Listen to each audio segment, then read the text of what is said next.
लोकसभा चुनाव के लिए सीट बंटवारे को लेकर कांग्रेस गठबंधन समिति आज आम आदमी पार्टी के साथ बैठक करेगी। आप की तरफ से सांसद संदीप पाठक, मंत्री आतिशी और सौरभ भारद्वाज होंगे शामिल। आरजेडी और कांग्रेस में सीट शेयरिंग के मुद्दे पर हुई बैठक के बाद कांग्रेस नेता सलमान खुर्शीद का बयान, पहली बैठक अच्छी रही, क्वांटिटी की जगह क्वालिटी पर बात हुई। कांग्रेस ने 539 लोकसभा सीटों के लिए संयोजक नियुक्त किए हैं। सभी संयोजक अपने अपने क्षेत्रों का आकलन करेंगे और इंडिया गठबंधन में सीट शेयरिंग की बातचीत के लिए फीडबैक देंगे। लोकसभा चुनाव की तैयारी में जुटा निर्वाचन आयोग। आज आंध्र प्रदेश में चुनाव की तैयारियों की समीक्षा करेंगे मुख्य निर्वाचन आयुक्त।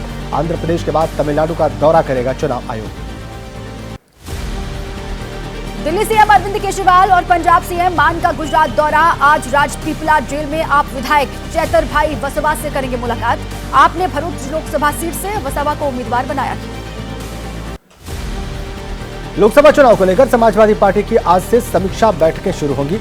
एसपी अध्यक्ष अखिलेश यादव विधायकों, हारे हुए प्रत्याशी और नेताओं से लेंगे क्षेत्र का फीडबैक। लोकसभा चुनाव में इंडिया गठबंधन में सीट बंटवारे पर आरजेडी नेता तेज प्रताप यादव का बयान, कहा पार्टी का जो निर्णय होगा वही मान्य होगा, पार्टी ने अभी तक निर्णय नहीं लिया। इंडिया गठबंधन में अखिलेश और मायावती के बीच चल रही खींचतान पर ओपी राजभर का बयान, कहा अखिलेश को किसी पर भरोसा नहीं, अखिलेश की किसी भी पार्टी नेता से बनती नहीं। मायावती के इंडिया गठबंधन में शामिल होने के सवाल पर एसपी सांसद डिंपल यादव का बयान, कहा गठबंधन में कौन शामिल होगा इसे इंडिया गठबंधन का नेतृत्व तय करेगा। एसपी अध्यक्ष अखिलेश यादव ने बीजेपी पर हमला बोला, कहा 24 के चुनाव में परिवर्तन जरूरी, परिवर्तन नहीं हुआ तो वोट का अधिकार नहीं मिलेगा। आज जनता डर से देश छोड़ रही है। पूर्व केंद्रीय मंत्री हरसिमरत कौर बादल ने आप पर बोला हमला, कहा पहले दिल्ली के लोगों को लूटा, अब पंजाब में जनता को गुमराह करने का प्रयास। और 9 सेकंड न्यूज में जानेंगे राजनीति से जुड़ी कई बड़ी खबरों का हाल।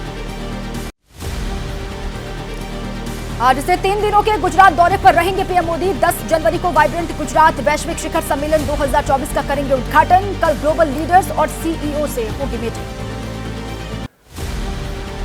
मोदी आज विकसित भारत संकल्प यात्रा के लाभार्थियों से संवाद करेंगे। वीडियो कॉन्फ्रेंसिंग के जरिए पीएम मोदी का यात्रा के लाभार्थियों से 5वां संवाद। प्रधानमंत्री मोदी के लक्षद्वीप दौरे पर मालदीव के नेताओं की आपत्तिजनक टिप्पणी पर विवाद बढ़ा। भारत के कड़े रुख के आगे झुकी मालदीव सरकार। मालदीव ने अपने 3 मंत्रियों को सस्पेंड किया।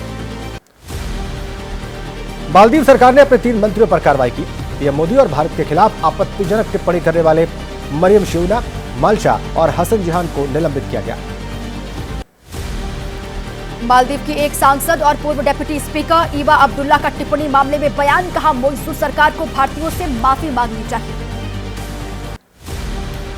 जयपुर में पीएम मोदी ने डीजीपी आईजी सम्मेलन को संबोधित किया, कहा 3 नए कानून नागरिक प्रथम, गरिमा प्रथम, न्याय प्रथम की भावना से बनाए गए, अब डंडे की जगह डेटा के साथ काम करें।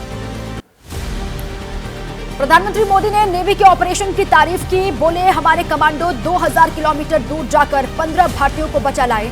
कमांडो ने सराहनीय काम किया। सम्मेलन में पीएम मोदी ने सौर मिशन आदित्य 11 का जिक्र किया, कहा आदित्य 11 की सफलता भारत की शक्ति और भारतीय वैज्ञानिकों के कौशल का प्रमाण। केंद्रीय गृह मंत्री अमित शाह आज दिल्ली में करेंगे राष्ट्रीय पैक्स सम्मेलन की अध्यक्षता। जन औषधि केंद्रों के संचालन का भी लेंगे जायजा। विज्ञान भवन में होगा कार्यक्रम। आज से ब्रिटेन दौरे पर रक्षा मंत्री राजनाथ सिंह। 22 सालों में भारत के रक्षा मंत्री की ब्रिटेन की पहली यात्रा। ब्रिटेन के रक्षा मंत्री ग्रांट शॉप्स के साथ उनकी बातचीत होगी।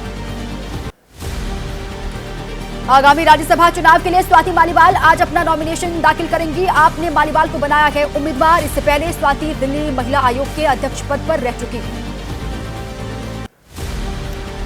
आप सांसद संजय सिंह को कोर्ट ने दी निर्वाचन अधिकारी से मिलने की अनुमति। आपने जेल में बंद संजय सिंह को राज्यसभा के लिए नामित किया। चुनाव के लिए नामांकन भरेंगे संजय सिंह।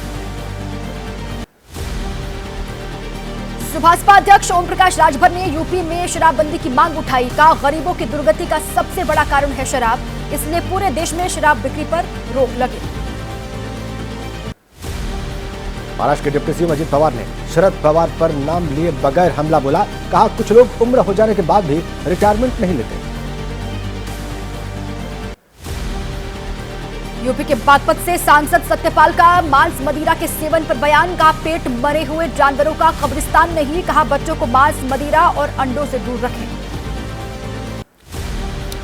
हज के लिए भारत सऊदी अरब के बीच द्विपक्षीय समझौता। 2024 में 1,75,000 यात्री कर सकेंगे हज यात्रा। केंद्रीय मंत्री स्मृति ईरानी ने समझौते पर हस्ताक्षर किए। पुरानी पेंशन बहाली की मांग को लेकर कर्मचारियों के संयुक्त मंच की ओर से आज जंतर मंतर पर प्रदर्शन। रेल, रक्षा, शिक्षा और अन्य विभागों के कर्मचारी करेंगे भूख हड़ताल।